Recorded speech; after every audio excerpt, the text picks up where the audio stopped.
So, like the first thing I would say is if they don't ask you anything about the notice period, just postpone it until the very end. You want to have them be invested in you as much as possible before you add friction. So if, like at the start of the interview, you already say like, "Oh, I have 3 months notice period, and maybe part time first, and I can't do this and I can't do that." They already start thinking like, "Oh, maybe this other candidate is actually better." Once you've gone through the whole interview process and they're invested in you and they think like, "This is a perfect match, we actually want to hire you." Hey, by the way, do you have a notice period? And then if you bring it up, the chances are higher that they're willing to accept a bit more friction and not ideal conditions because they're already invested in it. So that's Mm. scenario number one. They don't ask you, they ask you at the end.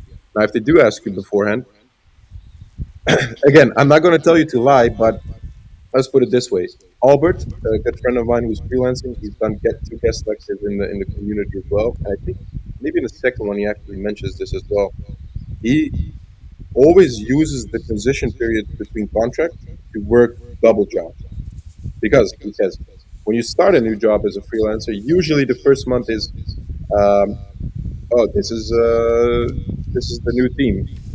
The first week you go meet everyone, have a coffee with everyone. This is the business process. Here, take a look at all these documents. Like you get onboarded. So it's pretty a lot of info, but it's like still you have a lot of time and space to do your own thing. So that's on the one side, and on the other side, your last contract, usually the last month, if you've done a handover, if you like, you could prepare some stuff already right now.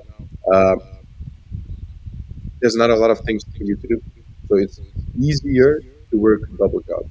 And Albert says, like, from now on, and he's done it a couple of times already, he just wants to use these transition periods from one contract to the other contract to work double jobs because it's easy money. He doesn't feel extra pressure.